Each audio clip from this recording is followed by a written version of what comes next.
Hello everyone, आज का जो वीडियो है इसमें हम डिस्कस करेंगे पीबी शैली की poem the triumph of life. तो ये काफ़ी लंबी पोएम है, 548 लाइन्स हैं प्रिसाइजली, और जो लास्ट लाइन है वो पूरी ये कर नहीं पाए थे, उसके पहले इनकी डेथ हो गई थी। तो ये जो पोएम है थोड़ी सी कॉम्प्लिकेटेड है, but it's okay, we will try to study together. हम लोग साथ में इसको पूरा समझने की कोशिश करेंगे। तो ये जो पोएम है, this was unfinished when P B Shelley died on 8 July 1822। उनकी जो बोट थी डॉन जुआन, वो जो है पानी में डूब गई और इसी के साथ जो है उनकी भी डेथ हो गई। अब उनकी डेथ के बाद, पीबी शैली की डेथ के बाद, उनकी जो वाइफ थी मिसेस मैरी शैली, उन्होंने जो है उनकी पोएम को पोस्टोमियसली पब्लिश करवाया था 1824 में। तो 1822 में डेथ हुई और 1824 में जो उन्होंने वो पोएम्स पब्लिश कराई। तो काफ़ी जगह, जैसे जब कोई पोएट जो है पोएम लिख रहा है या कुछ भी लिख रहा है, उस वक्त अगर उनको कोई वर्ड्स याद नहीं आते तो वहाँ पे उन्होंने ब्लैंक छोड़े हुए हैं, जिनको कि उनकी वाइफ ने कहीं कहीं पे फिल करवाया है अपने हिसाब से, लाइक जो उन्हें लगा कि ये वर्ड यहाँ पे आना चाहिए तो उन्होंने वो वहाँ पे डलवाया है। ऐसी चीज़ आपको देखने के लिए मिलेंगी। उसके अलावा जो है इस पोएम के भी मल्टीपल एडिशंस आते गए, तो हम लोग जो हमें एडिशन यहाँ मिलेगा हम वो पढ़ेंगे। इस पोएम के अगर राइम स्कीम वगैरह की बात की जाए तो ये टेर्जा रीमा में लिखी गई है। ये एक इटालियन वर्स है जो कि दांते ने डिवाइन कॉमेडी में यूज़ किया था, और पेट्रार्क ने अपनी जो उसकी बुक थी ट्रायम्फी वहाँ पे यूज़ किया था। ये जो टेर्जा रीमा होता है ये स्पेशल केस ऑफ ट्रिपलेट होता है, जिसमें कि इंटरलॉकिंग राइम स्कीम होती है। इंटरलॉकिंग राइम स्कीम कैसे? A B C B। तो आप देख रहे हैं जहाँ B जो पहले बीच में था वो अभी कॉर्नर में आ गया, फिर वहीं B C B, तो अभी C बीच में है, तो अब नेक्स्ट वाला क्या हो जाएगा? C D C, और फिर जो है D E D और E F E। इसे टेर्जा रीमा कहते हैं। ये आयम्बिक पेंटामीटर में है। ये सब चीज़ आपको पता होनी चाहिए अगर ये क्वेश्चन आपको आ जाता है, क्योंकि ये पोएम जो है काफ़ी इंपॉर्टेंट है। या तो ये पोएम लाइक इस ब्लॉक में से, या तो ये पोएम या फिर हाइपेरियन में से एक नया क्वेश्चन आपको ज़रूर आएगा, तो you should be able to attempt it. As usual जो है मैंने इस पोएम के सारे जो डिफ़िकल्ट वर्ड्स मुझे लगे या जो लाइंस मुझे लगी कि ये इंपॉर्टेंट है, समझनी चाहिए, तो उसके जो है लिंक्स मैंने डिस्क्रिप्शन में ऐड किए हुए हैं, वहाँ से आप चेक कर सकते हैं। उसके अलावा मैंने डिस्क्रिप्शन में भी सारे डिफ़िकल्ट वर्ड्स, उनकी मीनिंग्स ऐड किए हुए हैं, आप डायरेक्ट वहाँ पे भी जा सकते हैं अगर आपको ब्लॉग पे नहीं जाना हो। And just for your convenience मैं जो है कमेंट सेक्शन में भी जो है सारे डिफ़िकल्ट वर्ड्स और उनकी मीनिंग ऐड कर दूँगी। जितना हो पाए मैं उतना अपनी तरफ से कर रही हूँ, क्योंकि आपकी एग्ज़ाम भी पास में आ रही है। तो अब पोएम समझने से पहले हमें एक दो चीज़ें थोड़ी ध्यान में रखनी पड़ेंगी कि पोएम है किस बारे में। तो जो पोएम है, जहाँ पे हम देख रहे हैं पोएम का टाइटल है ट्रायम्फ ऑफ लाइफ। तो जो ट्रायम्फ ऑफ लाइफ है, इसमें जो है पीबी शैली बताने की कोशिश कर रहे हैं कि सबसे ज़्यादा बड़ी चीज़ क्या है? लव है, जो victory of love over man. और फिर क्या है कि chastity of victory over love, की सबसे बड़ी चीज़ है लव, लाइक इंसान से भी बड़ी चीज़ है लव। फिर लव से बड़ा क्या है? चैस्टिटी यानी पवित्रता। चास्टिटी से भी बड़ा क्या है? डेथ, क्योंकि डेथ जो है वो हर चीज़ को ओवरकम कर लेती है। लेकिन अगर कोई मर भी जाए तो भी उसके बाद में उसका जो फेम है वो हमेशा रहता है, तो डेथ ओवर फेम। और उसके बाद में क्या है कि फेम भी जो है वक्त के साथ साथ धीरे धीरे कम होता जाता है, तो फाइनली उसके ऊपर कौन जीता है? टाइम। और टाइम जो है उससे भी बड़ा कौन है? भगवान। तो इन सब के बारे में उन्होंने जो है बताया है। तो इसमें उन्होंने काफ़ी सारे अलग अलग कैरेक्टर्स का यूज़ किया है। सबसे पहले जो हमारे सबसे मेन कैरेक्टर है वो है जीन जाक रोस्यू। ये जो है ये एक French philosopher, writer, political theorist थे, जिन्होंने कि फ्रेंच रिवॉल्यूशन को काफ़ी इंस्पायर किया था, और वो जो रोमांटिक राइटर्स हैं वो भी उनसे काफ़ी इन्फ्लुएंस हुए थे।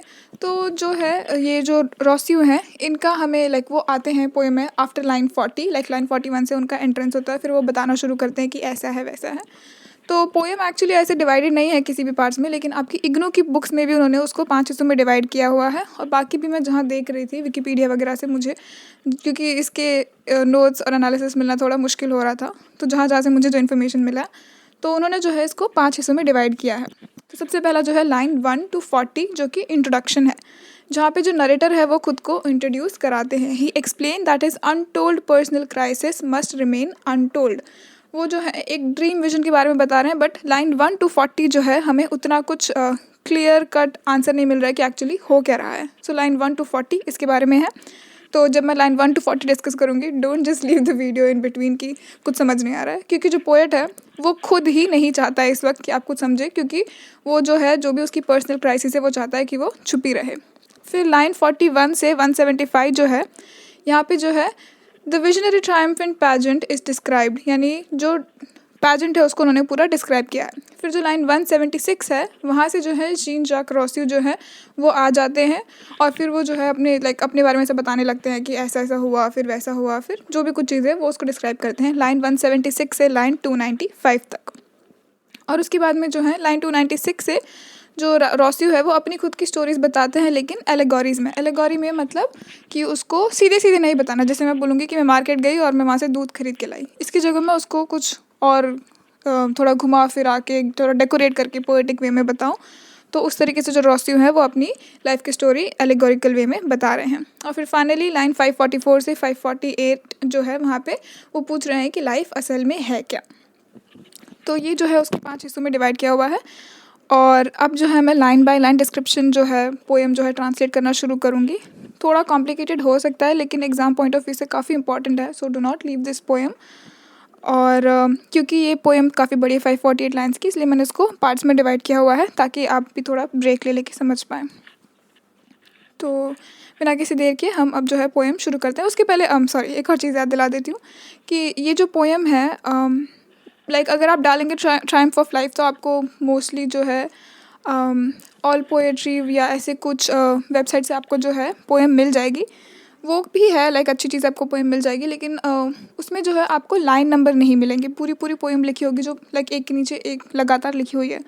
तो जो आपको डिफ़िकल्ट मीनिंग्स है, वर्ड्स है, जो भी कुछ है, नोट्स भी अगर आपको समझना है तो अगर आपके पास लाइन नंबर होगा तो आपको ज़्यादा आसानी होगी। तो मुझे जो है एक वेबसाइट मिली जहाँ पे उन्होंने लाइन नंबर के साथ में जो पोएम दी हुई है, तो हर लाइन का नंबर दिया हुआ है। तो जैसे कि जो मैंने डिफ़िकल्ट वर्ड्स और उनके मीनिंग्स दिए हुए हैं तो लाइन नंबर के साथ दिए हुए हैं, उस पोएम की जो है लिंक मैं यहाँ ऐड कर रही हूँ। तो जब आप पढ़ेंगे भी तो आप अगर वहाँ से पढ़ते हैं तो आपको ज़्यादा आसानी होगी। तो अब जो है हम पोएम पढ़ना शुरू करते हैं। तो जैसे कि हम जानते हैं कि लाइन 1 to लाइन 40 जो है पोएट कुछ उनके ड्रीम विजन के बारे में बता रहे हैं, और वो जो भी प्रॉब्लम है अपनी उसको सबके सामने शेयर नहीं करना चाहते हैं। तो वो जो बता रहे हैं हम वो सुनेंगे और समझने की कोशिश करेंगे। Swift as a spirit hastening to his task. Swift यानी फटाक से एकदम स्मूथली क्विकली आप कोई चीज़ करें, तो कैसे एक स्पिरिट की तरह जो कि अपना काम ख़त्म करने की जल्दी में है। तो swift as a spirit hastening to his task of glory and of good the sun sprang forth. तो जो सूरज है वो ग्लोरी और गुड के लिए जो है सूरज जो अब है उग चुका है, आ चुका है।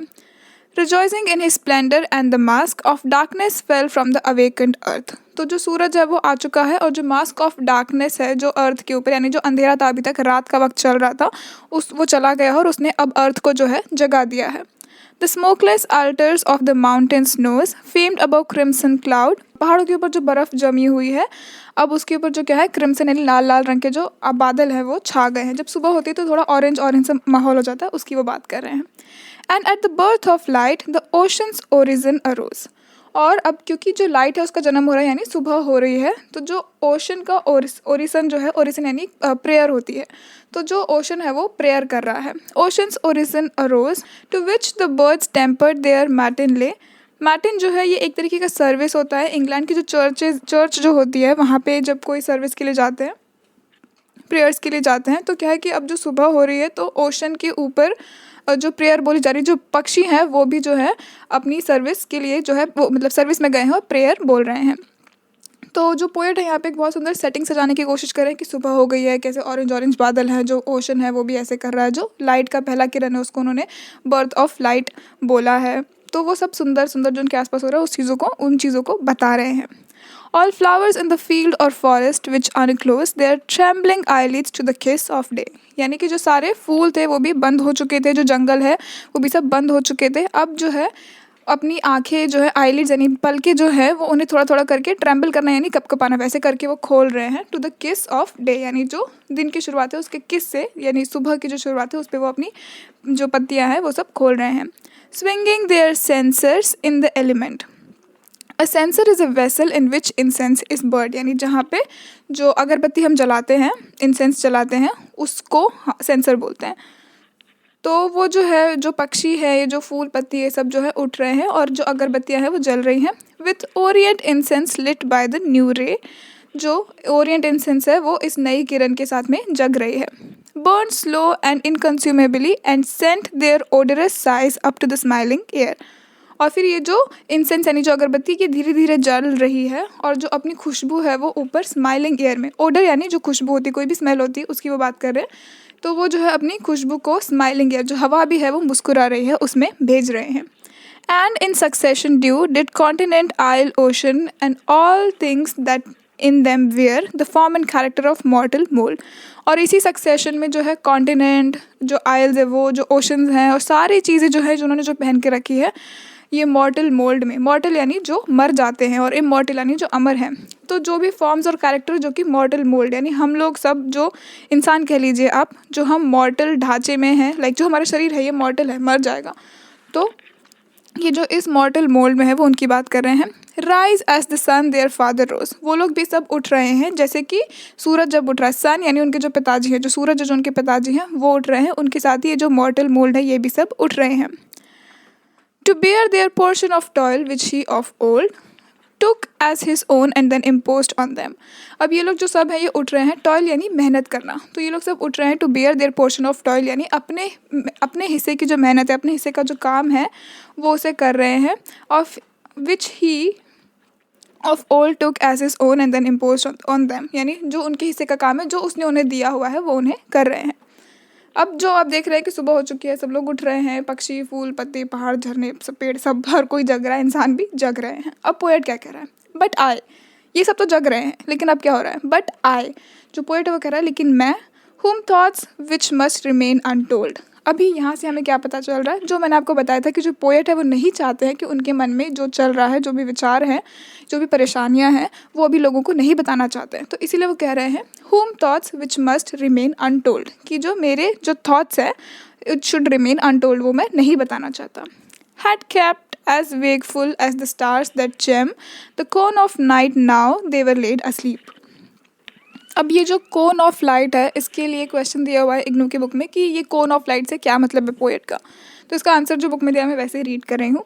शेली is definitely thinking about the gigantic cone shaped shadow of the earth that is made in space due to the light of the sun. क्योंकि रात थी और अब जो है दिन हो रहा है, तो वो जो अंधेरे का कोन है उसको वो जा रहा है। The image speaks of Shelley's interest in science, science में जो उनका इंटरेस्ट है उसके बारे में वो बता रहे हैं। Stretch my faint limbs beneath the hoary stem, which an old chestnut flung athwart that steep of green Apennine। तो अब जो है दिन हो रहा है और जो फेंट लिम्स यानी जो अपने लिम्स हैं, जो हाथ पैर है, उसे मैंने फैलाया। Which an old chestnut flung athwart the steep. Athwart का मतलब होता है स्लोपिंग पोजीशन में, यानी जो टेढ़ा मेढ़ा होता है उस तरीके से। तो ये जो टेढ़ा जा रहा है ऐसा ग्रीन एपेनाइन जो है उसके वहाँ मैंने अपने हाथ पैर फैलाए। Before me fled the night, behind me rose the day. मेरे सामने, बिफोर मी यानी मेरे पहले जो है वो जो नाइट है वो जा रही है, फ्लैड यानी उड़ रही है, भाग रही है। Behind me rose the day, मेरे पीछे जो है दिन की शुरुआत हो रही है। यानी जो पोएट है वो शायद सूरज की अपोजिट डायरेक्शन में फेस करके बैठे हुए, इसीलिए उनके सामने जो है अंधेरा है और उनके पीछे जो है दिन जाग रहा है। The deep was at my feet and heaven above my head. जो डीप है वो उनके पैरों के पास में है और जो हेवन है उनके ऊपर है, हेवन उनके सर के ऊपर है। When a strange trance over my fancy grew, which was not slumber, for the shade it spread was so transparent that the scene came through। तो अब जो पोइट वो क्या बोल रहे हैं कि जब ऐसा माहौल, ऐसा जो मौसम हो रहा है इस वक्त जो है मेरे ऊपर एक ट्रांस आया। ट्रांस होना यानी आप किसी एक और दुनिया में चले जाते हैं, उसकी वो बात कर रहे हैं कि जो मेरी फैंसी है वो एकदम और जागी, आगे बढ़ी। और ये कोई स्लम्बर नहीं था, ऐसा नहीं है कि मैं नींद में जो है बकवास कर रहा हूँ, बक बक कर रहा हूँ, ऐसा नहीं है। ये जो है मेरी फैंसी जो है वो और ज़्यादा आगे बढ़ी। For the shade it spread was so transparent that the scene came through. क्योंकि वो जो फैंसी है उसकी जो छाया है वो ऐसे बढ़ी, एकदम पतली सी, ट्रांसपेरेंट सी, बारीक सी, कि जो सीन है पूरा मेरी आंखों के आगे सामने छाने लगा। Scene came through as clear as when a veil of light is drawn. Veil यानी घूंघट जो होता है, तो वो जो मेरी फैंसी है, जो मेरा ट्रांस है, वो ऐसे मेरे चेहरे पे आया जैसे कि लाइट यानी रोशनी का कोई घूंघट अगर आप अपने चेहरे पे लोगे तो कितनी रोशनी आएगी, उतना साफ उसे दिखाई दे रहा है। Over evening hills they glimmer, जो इवनिंग की हिल्स हैं, जो पहाड़ियाँ हैं, उसके ऊपर ये चमक रहा है। And I knew that I had felt the freshness of that dawn. और मैं जानता हूँ कि ये जो सुबह हुई है उसकी फ्रेशनेस जो है वो मैं फील कर पा रहा हूँ। bathed in the same cold dew, my brow and hair, and sat as thus upon the slope of lawn। और फिर ये जो कोल्ड ड्यू यानी सुबह सुबह जो ओस होती है उससे जो है मेरी ब्रोज यानी आईब्रोज और मेरे जो बाल हैं वो उसी लॉन में, लाइक उसी स्लोप में वो बैठे हुए हैं। Under the self same bough and heard as there the birds the fountains and the ocean hold sweet talk in music through the enamoured air. तो अब इसी बो के लाइक इधर पे मैं बैठा हुआ, इधर पे मैं सब आवाज़ें सुन रहा हूँ। हर्ड एज देयर, किसकी आवाज़ें सुन रहा हूँ? द बर्ड्स की, the fountains and the ocean, इन सब की आवाज़ें जो है। The ocean holds sweet talk in music through the enamoured air, यानी जो ओशन है ये सब आपस में बातें कर रहे हैं मीठी मीठी आवाज़ में, एक कानों में मधुर संगीत की तरह जो है ये मेरे घुल रहा है। और इनामर यानी बहुत किसी को प्यार करना, तो ये वैसे बात कर रहे हैं बहुत प्यार से। And the vision and then a vision on my brain was rolled, और फिर जो है क्योंकि ये सब ऐसा मौसम हो रहा है, सब कुछ ये चीज़ें हो रही है, इस वक्त जो है मेरे ब्रेन में, मेरे मन में एक विजन एकदम रोल हुआ, ऐसा मुझे कुछ दिखाई दिया। अब जैसे कि हम जानते हैं कि जो लाइन 41 है यहाँ से आगे कुछ चेंज होगा।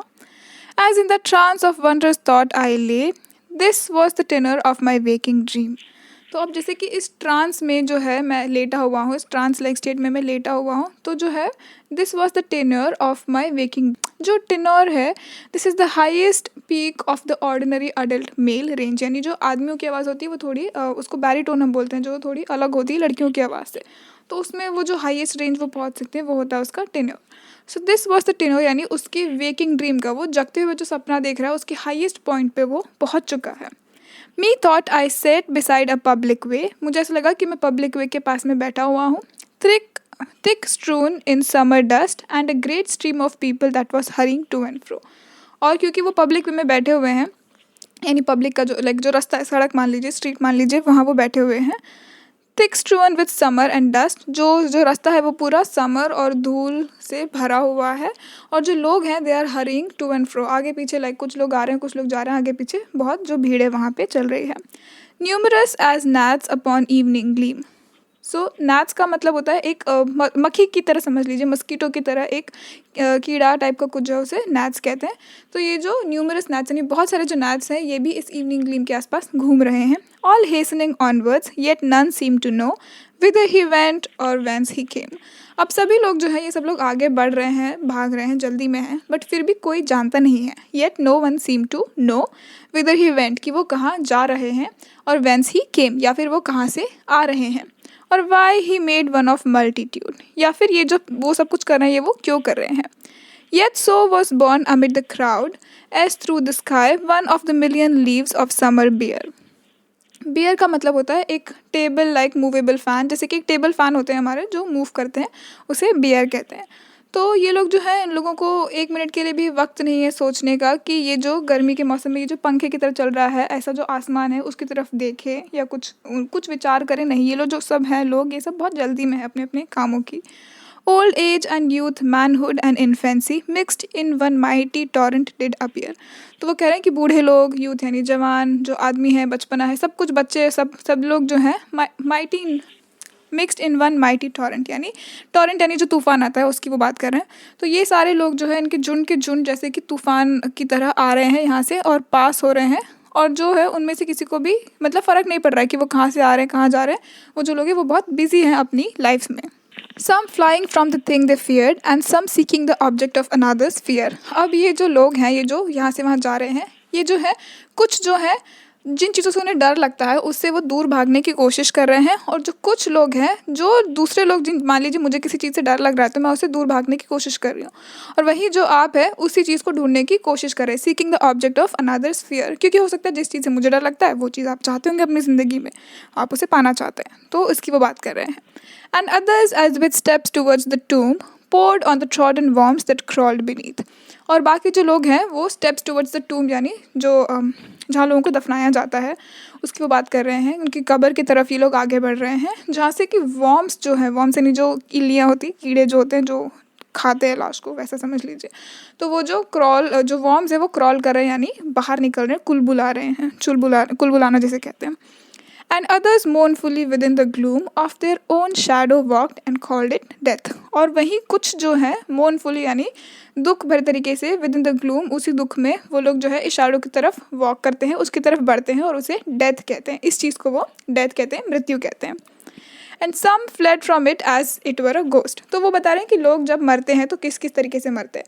कुछ लोग जो है वो चल के उसकी तरफ जाते हैं और मर जाते हैं, कुछ लोग जो है दुख से उसको अपनाते हैं, और कुछ लोग जो हैं वो उसे भागने की कोशिश करते हैं, जैसे कि जो डेथ है वो कोई गोस्ट है, कोई भूत है। Half fainting in the affliction of vain breath. Half fainting यानी आधा बेहोश हो जाना, वेन यानी कोई भी चीज़ जो फालतू में आपने की या जिसका कोई मतलब नहीं रहा, बेमतलब में आपने कर दी। तो ऐसी जो फालतू की जो ब्रेथ है उसकी बात वो कर रहे हैं। But more with motions with each other crossed pursued or shun the shadows that clouds threw. लेकिन जैसे जैसे इनकी जो मोशंस है वो और आगे, यानी जितना वो हिल रहे हैं, जितना वो आगे बढ़ रहे हैं, परसूड और shun the shadows of the clouds through, और फिर जो बादल की जो परछाइयाँ हैं उसकी वो बात कर रहे हैं। और birds within the noon day either lost upon the path where flowers never grew, या फिर ये जो पक्षी हैं वो दिन में कहीं गुम जाते, इधर उधर गुम जाते हैं, या फिर वो रास्ते जहाँ पे फ्लावर्स जो हैं वो कभी उगते नहीं हैं। And weary with in when toil and फेंट फॉर थर्स्ट, और जो है वेर यानी थक जाते हैं, हम किसी चीज़ से बहुत थक जाते हैं। वेन टॉयल यानी, वेन यानी वही फालतू का, और टॉयल यानी मेहनत। तो आपने जो बहुत आप मेहनत कर करके फालतू की जो आप मेहनत कर रहे हो उसकी वजह से आप फेंट होने लगते हो, चक्कर आने लगते हैं, आपको प्यास लगती है, faint for thirst. Heard not the fountains whose melodious dew out of their mossy cells forever burst। अब ये जो लोग हैं, क्योंकि ये बस अपनी ज़िंदगी की लाइक लगातार आगे पीछे आगे बढ़ना, जो भी करना, मौत से भागने की कोशिश कर रहे हैं, और जो भी कुछ फालतू की चीज़ें पाने की ये कोशिश कर रहे हैं, ये लोग कभी भी जो है बैठ के झरने की आवाज़ सुनते ही नहीं है। इनको इतनी प्यास लगी है, लेकिन heard not the fountains whose melodious dew out of mossy cells forever burst, कि ये जो फाउंटेन है, लाइक वो बोल रहे हैं कि नेचर के पास में अगर ये लोग बैठेंगे तो ये जो इतनी थकावट है इनकी वो भी कम हो जाएगी, लेकिन ये लोग जो है उसके लिए भी तैयार नहीं है। ये जो है बस यहाँ से वहाँ भाग रहे हैं। इन लोगों ने ना ही तो वो फाउंटेन की मेलोडियस आवाज़ सुनी है, nor felt the bridge from which the forest told, ना ही जो ब्रीज यानी ठंडी हवा जो आती है जंगलों की तरफ से उन्होंने उसको फील किया है। Nor felt the breeze of which from the forest told of grassy path and wood lawns interspersed with overarching elms and caverns cold. ये जो है वही जंगल की वो बात कर रहे हैं। And violet banks where sweet dreams brood but they pursued their serious folly as of old. लेकिन ये जो लोग हैं, अब वायलेट बैंक यानी वो जो किनारे हैं नदी के या समंदर के किनारे, उसकी वो बात कर रहे हैं, लेकिन ये लोग जो है उनकी तरफ भी देखते नहीं हैं। And as I gazed methought that in the way the throng grew wilder as the woods of June. तो अब जैसे जैसे ये सब चीज़ें जो उनको रियलाइज़ हो रही पोएट को, कि ये जो लोग हैं किसी भी चीज़ की तरफ देख नहीं रहे हैं, ध्यान नहीं दे रहे हैं, वो कह रहे हैं कि जब मैं इस तरफ देखता हूँ तो मेरे मन में क्या विचार आते हैं, कि ये जो जंगल है उस सब की वो बात कर रहे हैं। तो यहाँ तक जो है हमने लाइन 75 अपनी कवर कर ली है इस पोएम की। जो आगे का वीडियो रहेगा उसमें हम और ज़्यादा पोर्शन कवर कर पाएंगे, क्योंकि अभी तक मैंने आपको इंट्रोडक्शन वगैरह दिया इस पोएम का बहुत सारा, तो उसमें हमारा काफ़ी टाइम लगा। तो आगे का जो पोएम है, जो वीडियो है, उसमें हम मैक्सिमम पोएम कवर करने की कोशिश करेंगे। सो आई थिंक 3 पार्ट्स में जो है वीडियो पूरा कंप्लीट हो जाएगा और आपको अच्छे से समझ में सब कुछ आ जाएगा। And I hopefully you will be able to attempt this question. तो मैं इस वीडियो को लगातार डालूंगी ताकि आपके एग्ज़ाम के पहले जो है हम इसको पूरा कवर कर सकें। So please subscribe to my channel, और जो नोटिफिकेशन बेल है उसे आप प्रेस कीजिए, तो जैसे ही मैं वीडियो अपलोड करूँगी आपको नोटिफिकेशन आ जाएगा। So I hope you enjoyed this video so far, and आगे की वीडियो भी आप देखेंगे तो आपको पोएम जो है समझ में आ जाएगी।